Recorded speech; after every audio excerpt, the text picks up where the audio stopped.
एक एक सचदेव साहब, एक बात जो सबसे इंपॉर्टेंट यहां पर है कि जिस तरह से आसिम मुनीर वहां पर मजबूत हुए हैं, जो उन्होंने, उनकी बहन ने भी संकेत दिए हैं, तो ये सारा जो खेल रचा गया है वो सबको पता है, आसिम मुनीर का खेल है। जो कर्नल बैठा हुआ है उसको कहां से आदेश आ रहे हैं, तो ये तो बिल्कुल पानी की तरह साफ है कि इमरान खान के साथ जो हो रहा है उसके पीछे कौन सी ताकत खड़ी है।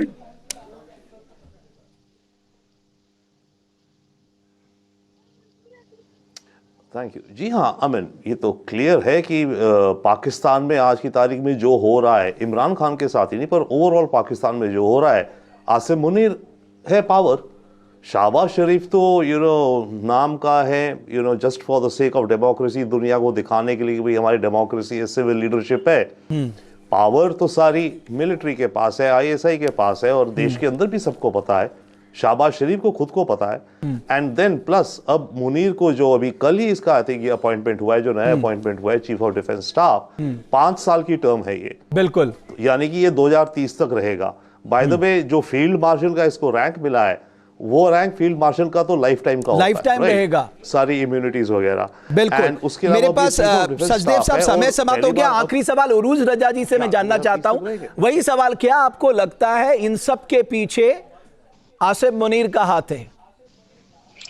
देखें, बीइंग जर्नलिस्ट मैं आपको ये बताऊंगी कि इन सब के पीछे पाकिस्तान में मार्शल लॉ से ज्यादा बदतरीन जमहूरियत का हाथ है, पॉलिटिकल पार्टीज का हाथ है, जो कि फैसिलिटेट कर रही हैं और जो अपनी पॉइंट स्कोरिंग कर रही हैं, और जिन्होंने बर्दाश्त नहीं किया कि उन दो खानदानों से हट के एक बाहर से एक शख्स आ जाए, पब्लिक फिगर हो, दुनिया पसंद करती हो। तो ये मैं नहीं कहूंगी कि आसिम मुनीर का हाथ है इसमें। इसमें सारे का सारा पॉलिटिकल पार्टीज का हाथ है, क्योंकि वो ही सारा इसको हैंडल कर रही हैं। और पंजाब में ये जेल है तो पंजाब की हुकूमत का ये फर्ज है, फौज हो कुछ हो, वो हुकूमत से ऑर्डर लेके चलती है। गुरजार साहब, आखिरी कमेंट में आपसे चाहता हूं, मैंने अभी इमरान खान साहब की बहन से भी बात की थी, वो भी बहुत चिंतित थी, तो आपको लगता है कि जो इस्लामाबाद हाई कोर्ट में आप कंटेम्प्ट ऑफ कोर्ट के लिए गए हैं, वहां से आपको कुछ राहत है इमरान खान के मिलने के लिए?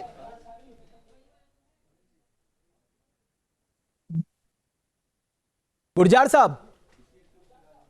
जी मैं जैसे उन्होंने कहा, नौरीन ने, बहन ने बड़ी अच्छी बात की। तो देखें, अदालतें जो जिस तरह अमेंडमेंट हुई है, उनके हाथ में तो कुछ भी नहीं है। और वैसे भी मैं आपको एक बात बताऊं कि ये अदालतें, इनको मैं कहता हूं मामा जी की अदालतें। मामा जी की अदालतें ये है कि कोई भी केस अगर आपने अपने हक में कराना है, तो कहते हैं कि ये बदमाश, माफिया और जो कुछ होते हैं, ये किसी की जमीन पे कब्जा करते हैं, तो अपने एक बड़े के पास ले जाते हैं, आओ फैसला कराते हैं, तो फिर वहां से फैसला होता है और गरीब आदमी का कब्जा जो है उसके हाथ से निकल जाता है। हमें कोई उम्मीद नहीं है किसी अदालत से। बिल्कुल गुरजार साहब, आपने कहा कि आपको कोई उम्मीद नहीं है किसी भी अदालत से, और जो सवाल न्यूज नेशन ने उठाया कि इमरान खान आखिर कहां है, इसका जवाब पाकिस्तानी हुक्मरान और पाकिस्तानी आर्मी देने में अब तक नाकामयाब रही है। आखिर क्या छिपाना चाहती है पाकिस्तान की सरकार और आर्मी? आप सभी मेहमानों का बहुत बहुत धन्यवाद न्यूज नेशन के मंच पे आने के लिए। हमारी चर्चा में आज के लिए बस इतना ही।